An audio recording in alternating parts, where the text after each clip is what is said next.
Carrie Kronberg from Colorado asks, how do you think growing up in the Pacific Northwest, the most beautiful part of the country, contributed to your positive outlook? Wow, I mean, I would say this, that we were fortunate enough to just live in a city and live in an area where people were really forward-thinking, liberal thinkers, and open to a lot of music, you know? So that kind of helped us in terms of making music. We try to keep a broad perspective when we make music. So we're not always positive all the time, we're, you know, not negative all the time. We just try to make sure that we keep a broad perspective when we're recording and we're writing, and let our music be a reflection of life, you know, and the lives that we live. And that's just kind of how it comes out, you know what I mean? At the end of the day, this is what we grew up on. We were really impacted by groups like Tribe Called Quest and De La Soul, Public Enemy, NWA, Too Short, cast that just covered the whole spectrum of subject matter that you could get into with music. And so we're just trying to carry on that legacy. And that's, you know, when you hear Lifesavas record, it's just a depiction of us as people and what we're dealing with. You know? And Portland is, you know, a perfect place to let that off. You know, the Northwest is like I said, people are just open-minded and they're willing to let you express yourself. It's interesting living there because you have a lot of transplants, you know, from, you know, we going out to eat or even just, you know, going through the city, you'll run into random people at bookstores or out shopping at grocery store, whatever.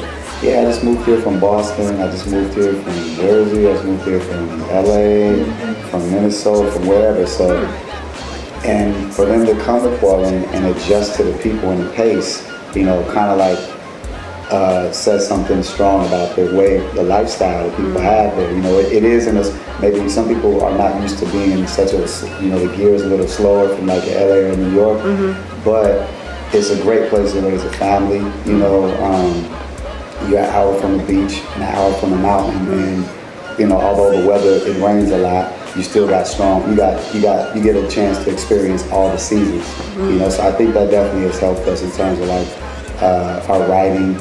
And in terms of like, you know, the vibe of music that we deal with, because we kind of got an outlook on all the corners and what their sound is, and that kind of has helped us decide on. We don't want to sound like we're from New York. We don't want to sound like we're from, you know, Miami bass, LA, Southern Crunk, whatever, or even grunge from Seattle. It's like it kind of helped us decide that we want to make a Portland sound, you know. And so I would say living there and our experiences there, a lot of people didn't know. But as big as hip hop was in the 80s, and you know, here in New York and in some of the other cities, Portland had its own scene. It was thriving back then.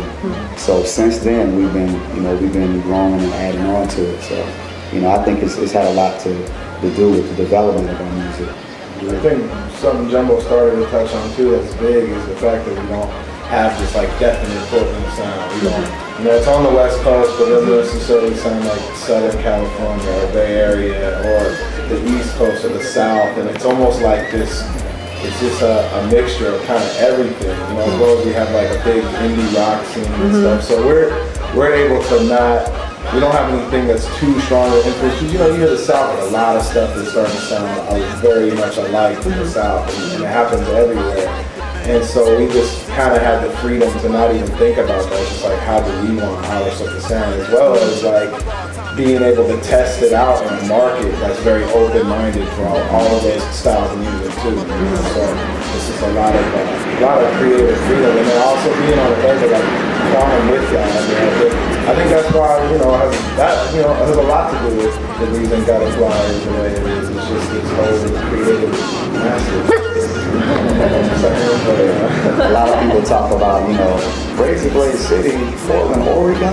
Bro, that's cowboys and buggies. You have no idea. And you can't front on a record scene. We got the hard view record game. Man. Really? Oh yeah, without question. It's the used record mecca. That is. So cats come from all around to dig for records in Portland. Yeah. This cat right here was kind of, you know, the middleman between a lot of like famous producers and hip hop producers kind of getting put up on certain records, just because he worked at a premier spot in Portland. They had crazy used records, rare records. He had such an in-depth knowledge of it. just Portland as a whole is just a good place to come out and find records. So they would just call in the record store and he'd be like, oh yeah, we got this, that, and third, you know. People could always come to Portland and get dope records. Not to mention, we just got the first draft pick. Woody did a great holding. That's right. You get the first what? First draft pick in the NBA. Ah. We have They're coming on but strong. they'll be back. It's been a long time, but they'll be back. We'll see what happens.